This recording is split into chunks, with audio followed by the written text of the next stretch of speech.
So we have done about meristematic tissue in my last lecture. Okay. So today I'll start about permanent tissue. Okay बच्चा, meristematic tissue सबको समझ में आ गया था बेटा? Okay. तो आज मैं शुरू करूंगा बेटा permanent tissue.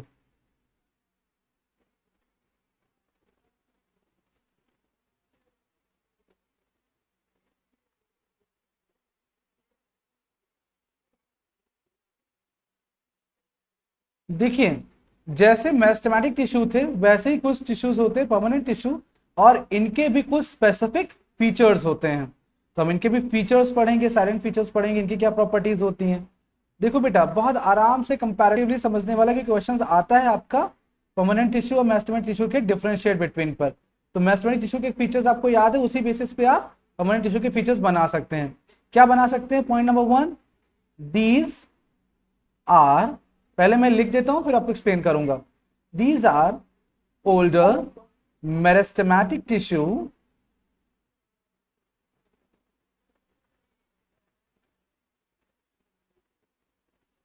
which have lost the power of cell division. Okay, ये ओल्डर मेरिस्टेमेटिक टिश्यू होते हैं बेटा जिनमें सेल डिवीजन की पावर खत्म हो चुकी होती है। अब सपोज करिए, मैं एग्जांपल देता हूं आपको, ये प्लांट की टिप के ऊपर एपिकल था, ठीक है, इसे डिवाइड करके न्यू सेल बना लिया यहां पर। तो यहां वाला जो सेल था आपका, ये वाला सेल था, अब ये डिवीजन करेगा, तो ये वाला ओल्डर हो गया ना, ये ओल्ड हो गया और ये न्यू हो गया, यस और नो। तो न्यू वाला आगे फर्दर फिर डिवीजन करेगा, अब ये न्यू हो जाएगा, ये ओल्ड हो जाएगा। तो जितने भी ओल्डर वाले होते जाएंगे ये किस में कन्वर्ट हो जाएंगे बेटा? परमानेंट टिश्यू में। अंडरस्टूड? बात समझ में आ गई? तो they are specific for, they are older meristematic tissue, ठीक है। They are mainly responsible for a specific function such as growth, sorry growth नहीं होगा, except growth, okay, such as conduction, support, storage. They can be living or dead. Yes बेटा, obvious सी बात है, storage etcetera. Okay, ठीक है। Point number 3, they can be living और dead. Living भी हो सकते हैं बेटा और डेड भी हो सकते हैं, ठीक है। Well defined cell organelle present, well defined cell organelle present, large vacuole present, ठीक है। intercellular space can be seen। अच्छा, जैसे आपने साइंस में सॉलिड लिक्विड गैस का डायग्राम पढ़ा था, तो उसमें देखते थे ना इंटरमोलिकुलर स्पेस होता था, लाइक जिस स्पेस को बोलते थे इंटरमोलिकुलर स्पेस। तो अगर इसको आप सेल कंसीडर कर लोगे तो इसका नाम क्या हो जाएगा? इंटरसेलुलर स्पेस, ठीक है। अंडरस्टूड? क्या बोला जाएगा बेटा? Intercellular space. सेल वॉल में बी थिक और थिन, थिक भी हो सकती है, थिन भी हो सकती है, ठीक है बेटा। क्या हो सकती है बेटा? थिक भी हो सकती है और थिन भी हो सकती है। तो ये सारे फीचर्स टोटल जो थे आपके, वो किसके फीचर है बेटा? परमानेंट टिश्यू के। तो एक बार सुन लेते बेटा क्या क्या चीजें हैं। देखो, परमानेंट टिश्यू को हम लोग ओल्डर मैस्टमेटिक टिश्यू बोलते हैं, जिनके पास सेल डिवीजन की प्रॉपर पावर नहीं होती है। ठीक है, ये मेनली रिस्पॉन्सिबल होते हैं स्पेसिफिक फंक्शन लाइक कंडक्शन हो गया, सपोर्ट हो गया, स्टोरेज हो गया, फोटोसिंथेसिस हो गया। तो ये सारे फंक्शन कौन करेगा बेटा? ये परमानेंट टिश्यू करते हैं, ग्रोथ को छोड़ करके, एक्सेप्ट ग्रोथ। क्योंकि ग्रोथ कौन करता है बेटा?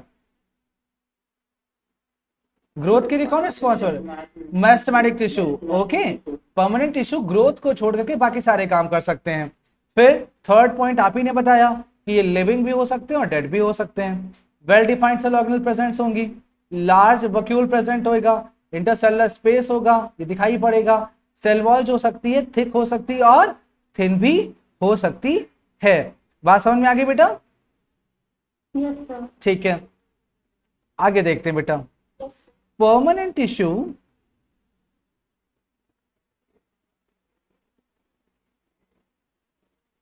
can be divided into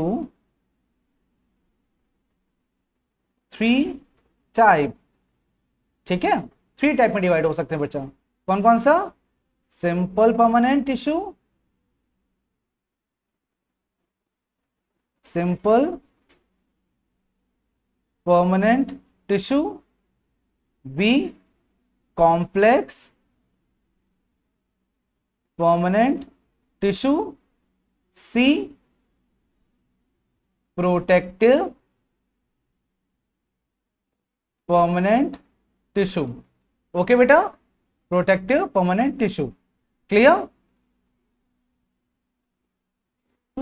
okay, आगे देखते हैं बेटा। अब यहां से फर्स्ट हेडिंग डालेंगे हम लोग, simple permanent tissue, simple permanent tissue. कोई बता सकता है क्या होता है बेटा?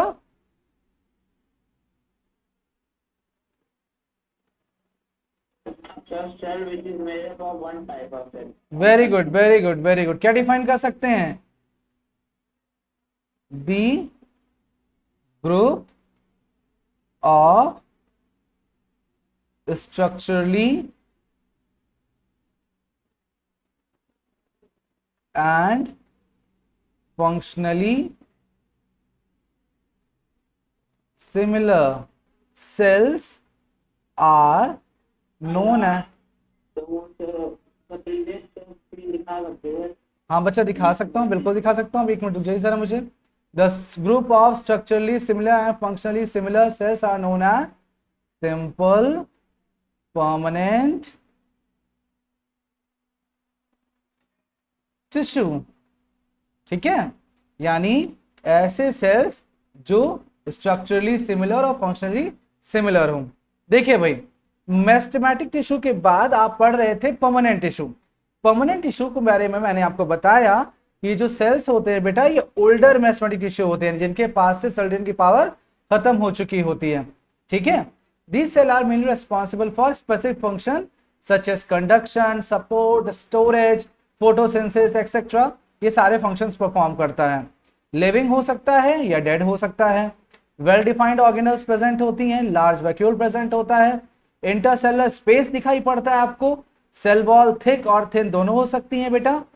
परमानेंट टिश्यू 3 टाइप का होता है, simple permanent tissue, complex permanent tissue and protective permanent tissue. Okay बेटा? ठीक है, आगे देखते हैं। जो आपका सिंपल परमानेंट टिश्यू है बेटा, वो क्या होता है? Group of structurally similar and functional cells. ऐसे सेल्स जिनका स्ट्रक्चर जो है सिमिलर हो, स्ट्रक्चर और फंक्शन दोनों सिमिलर हो, तो ऐसे ग्रुप ऑफ सेल्स को आप क्या नाम देते हो बेटा? ऐसे ग्रुप ऑफ सेल को आप नाम देते हो सिंपल परमानेंट टिश्यू। ठीक है, समझ में आया? मींस अगर एक सेल हेक्सागोनल है तो सारे सेल का शेप कैसा होएगा? हेक्सागोनल होएगा। अगर कोई सेल ओवल है तो सारे सेल कैसे होंगे? ओवल होंगे। बात समझ में आई बेटा? कोई दिक्कत परेशानी इसमें? पक्का? चलो आगे देखते हैं। These are of group of structurally and functional similar cell, structurally and functionally similar cell। जिनका स्ट्रक्चर भी एक तरीके का हो, फंक्शन भी एक तरीके का हो। These are of 3 types. कौन कौन से बच्चा? फ्लो चार्ट देखिए, फ्लो चार्ट मैंने बोला था आप याद करिएगा। Parenchyma, collenchyma and sclerenchyma. ठीक है, पैरेन्काइमा, कोलेनकाइमा, स्क्लेरेन्काइमा। अच्छा, साइंस में आपने लास्ट ईयर पढ़ा होगा सॉलिड लिक्विड गैस, पढ़ा है? तो उसका डायग्राम भी देखा होगा आपने कंपैरेटिवली। अभी मैं डायग्राम बना रहा हूं, अब मुझे बताइएगा कौन सा सॉलिड का डायग्राम है, कौन सा लिक्विड का डायग्राम है और कौन सा गैस का डायग्राम है। अभी मैं डायग्राम बना रहा हूं, बताइएगा इन तीनों में से। अभी जब मैं ड्रॉ कर लूं फिर आप बताइएगा मुझे।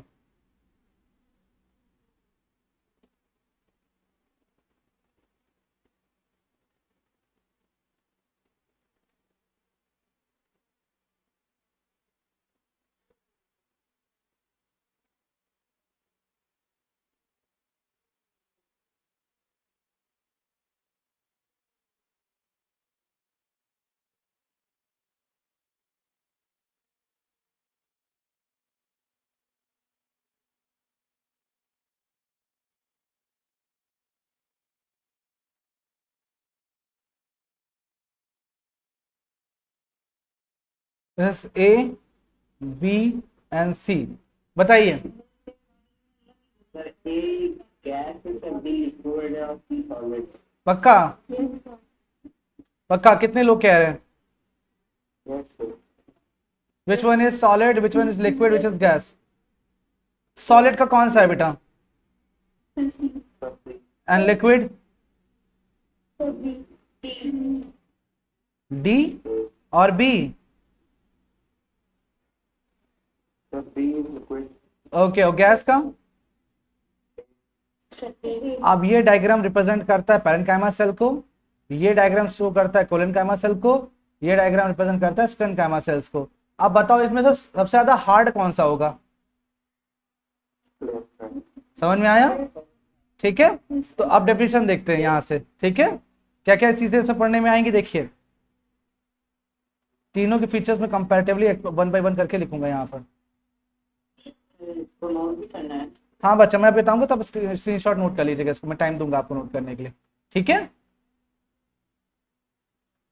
Parenchyma cells are living in nature, collenchyma cells are living in nature, sclerenchyma cells are dead in nature.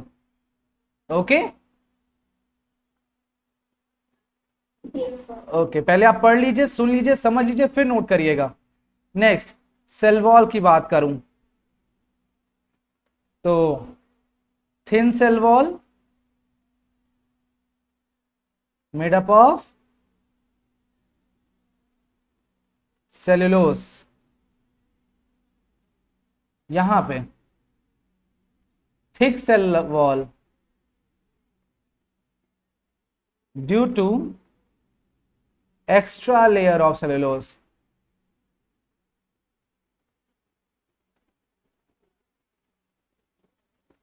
Next, thick cell wall due to extra layer of lignin।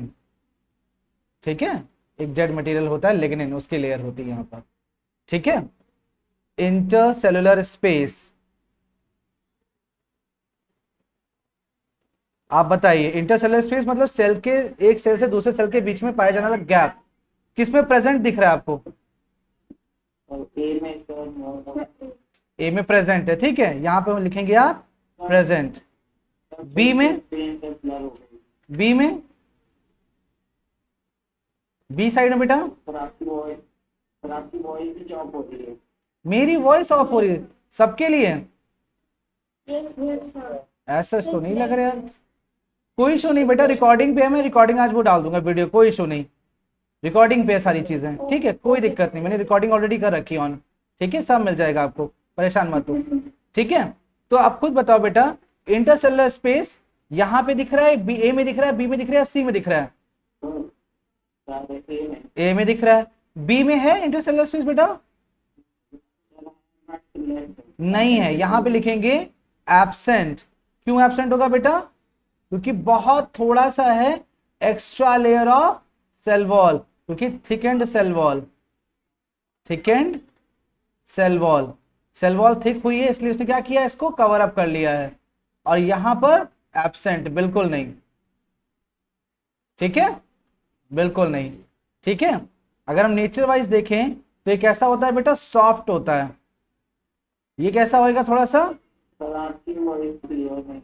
Soft and flexible, soft and flexible. Okay, soft and flexible. और ये कैसा होएगा बेटा? Hard होएगा। ठीक है धैर्य, कैसा होगा ये बेटा? Yes sir. हार्ड होगा। ठीक है, अच्छा अब अगर प्रेजेंस की बात करें तो प्रेजेंस में जो होता है ये सॉफ्ट पार्ट्स में होता है बेटा, सॉफ्ट पार्ट्स में प्रेजेंट होता है। ठीक है, soft parts like petals, flower के पेटल्स देखे ना, सॉफ्ट होते हैं, पेटल्स पे होता है। ठीक है, पेटल्स पे होएगा, लीफ में होएगा। ठीक है, और न्यू ब्रांचेस में होएगा। ठीक है, ये कहां पे होगा बेटा? इसकी लोकेशन की अगर बात की जाए कहां पे होएगा? ये आपका फ्लेक्सिबल ब्रांचेस में होएगा। और ये कहां होगा बेटा? ये स्टेम में होएगा ज्यादातर, स्टेम और कवरिंग ऑफ फ्रूट में होएगा। ठीक है, कवरिंग ऑफ फ्रूट में होएगा बेटा।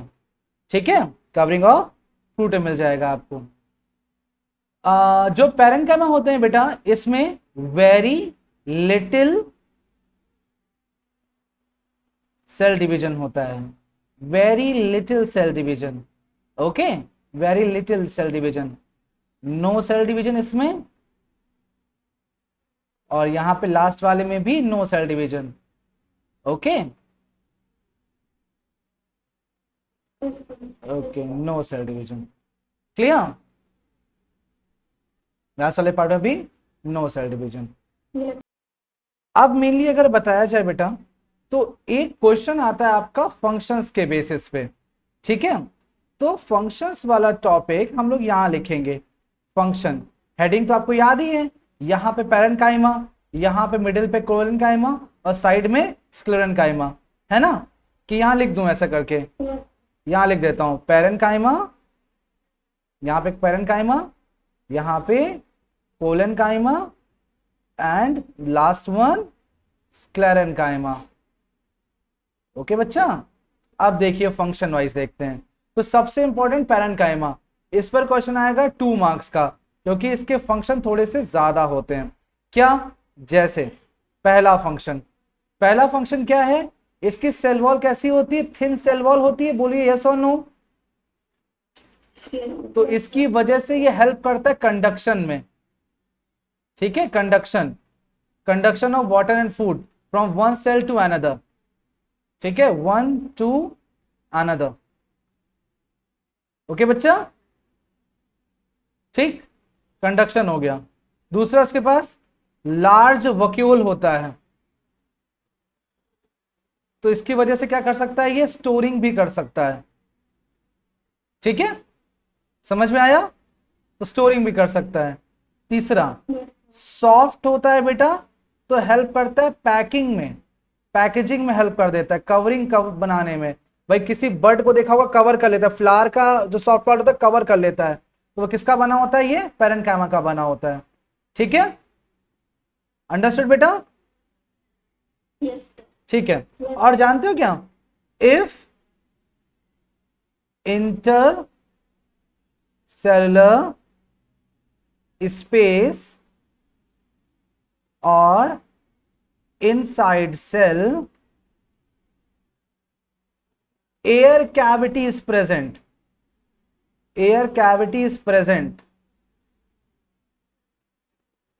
then it provides buoyancy। buoyancy सुना है कभी आपने?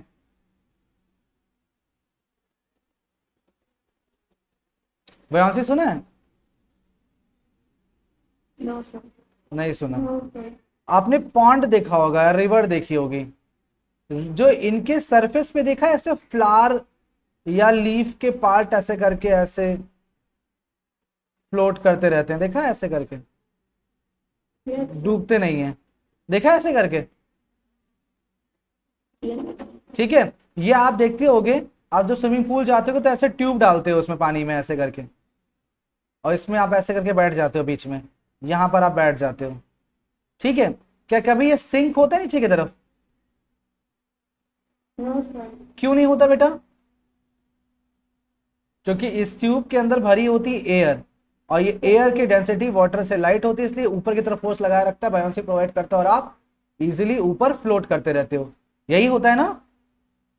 Yes. तो उसी वजह से बेटा, जो अगर सेल के अंदर, यस बेटा, कहते हैं इनके सेल के बीच में या इंटरसेलुलर स्पेस के बीच में एयर कैविटी अगर भर जाए तो ये हेल्प करती बायोंसी प्रोवाइड करने में, फ्लोटिंग करने में। ठीक है, हेल्प्स इन फ्लोटिंग। ठीक है, नाम बात समझ में आई बेटा?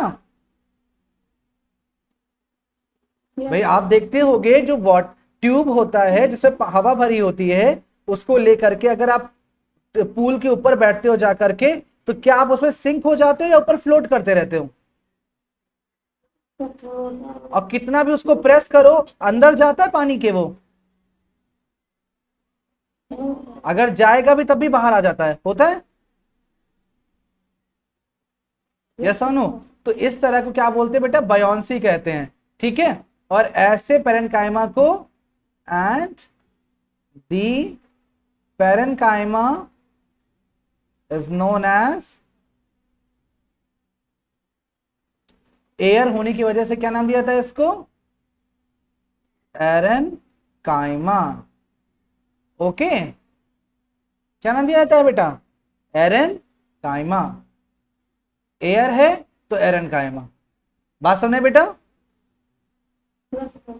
ठीक है, next, if cell bears chloroplast, helps in photosynthesis। अगर सेल के पास क्या हुआ? क्लोरोप्लास्ट हुआ, तो नोन, फिर क्या नाम से जाना जाएगा बेटा? Then known as what? Then known as chlorenchyma. आपने पढ़ा था ना, पेरेन्काइमा के 2 टाइप्स थे।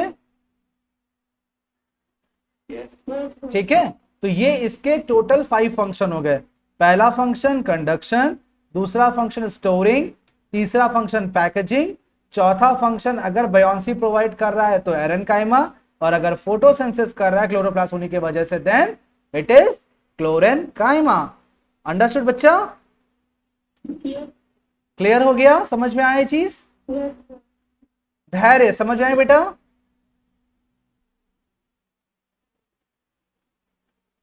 समझ में आया बेटा? धैर्य। इसका फंक्शन अगर देखें तो provide, My voice is coming. Yes बेटा, now it's coming, mechanical strength with flexibility. ठीक है बेटा, क्या प्रोवाइड करता है? Mechanical strength with flexibility. आपने देखा होगा, आप इस ब्रांच को, स्टेम को कितना भी बेंड कर दो तो वो एक एंड से ऐसे बेंड होती है और फिर उसके बाद फिर स्ट्रेट हो जाती है। देखा है? क्या वो टूटती है? Yes, sir. नहीं टूटती, तो वो फ्लेक्सिबिलिटी होती है। आप देखते होगे कि ट्री की ब्रांच में लगी हुई लीफ का ये पार्ट, पेडिकल वाला पार्ट, कितना फ्लेक्सिबल होता है कि इतनी तेज से आंधी आती, तूफान आता है और ये टूट कर नहीं गिरता, लेकिन जो ट्रंक होता है बेटा वो टूट के गिर जाता है। देखा है? Yes, sir. तो क्यों? क्योंकि ये सॉफ्ट एंड फ्लेक्सिबल है। ये सॉफ्ट एंड फ्लेक्सिबल है, जिस तरफ एयर आएगी उस तरफ ये टर्न हो जाएगा, तो इसकी पार्ट जो टूटने से बच जाते हैं। अंडरस्टूड बेटा? Yes, sir. ठीक है, स्क्लेरन कायमा कैसा होता है बेटा, हार्ड होता है, ठीक है। तो क्या प्रोवाइड करता है ये, provide support to stand straight. क्या प्रोवाइड करता है बेटा, सपोर्ट प्रोवाइड करता है ताकि प्लांट सीधा खड़ा रहे। आपने देखा होगा ना कि जितनी भी आपकी वो होती हैं वीन्स, बेल देखिए बेटा, बेल वाले जो प्लांट्स होते हैं जिसके, लाइक क्यूकम्बर हो गया, वाटरमेलन हो गया, इसकी बेल होती है, उनमें देखा होगा स्टेम सॉफ्ट होती है कि हार्ड होती है, क्या वो सीधे खड़े रह पाते हैं, सॉफ्ट होती है। तो उनकी स्टेम में क्या होगा बेटा, उनकी स्टेम में क्या होगा, कोलन कायमा होगा, ठीक है, उनके स्टेम में क्या होगा, कोलन कायमा होगा। जबकि मैंगो, बैनियन, नीम, उनकी स्टेम में क्या होगा बेटा, स्क्लेरन कायमा होगा, ओके। उनके स्टेम में क्या होगा, स्क्लेरन कायमा होगा, ठीक है बेटा, बात समझ में आई बेटा, ओके। कहते हैं बेटा स्क्लेरन कायमा 2 टाइप का होता है, ठीक है। कौन कौन सा, the one is fibre and the second is sclereids. कहते हैं अगर इस तरह से फाइबर्स लाइक हुआ, इस तरह से, तो इनको फाइबर्स बोलते हैं। इसका एग्जाम्पल है बेटा हस्क ऑफ कोकोनट। कोकोनट के ऊपर देखा है वैसे इसके जटाएं होती, फाइबर्स होते हैं, तो वो इसका एग्जाम्पल है स्क्लेरन कायमा। ये नॉन लिविंग होते हैं बेटा, हेयर लाइक स्ट्रक्चर होता है ना कोकोनट के ऊपर, तो ये हस्क ऑफ कोकोनट किसका एग्जाम्पल है बेटा, फाइबर्स का एग्जाम्पल है, ठीक है। और अगर पैचेस लाइक हुआ इस तरह से, इस तरह से, जैसे आपने वॉलनट का शेल देखा होगा, देखा है वॉलनट का शेल, अरे अखरोट का शेल जिसमें रख के आता है, ग्राउंडनट, वॉलनट, उसके ऊपर ये कवरिंग देखी है, किसकी बनी होती है, किसकी होती है, स्क्लेरेट्स होती हैं। यानी क्या होता है बेटा, ये स्क्लेरन कायमा होता है, ठीक है। क्या होता है बेटा, स्क्लेरन कायमा। बात समझ में आई, पक्का, कोई दिक्कत नहीं।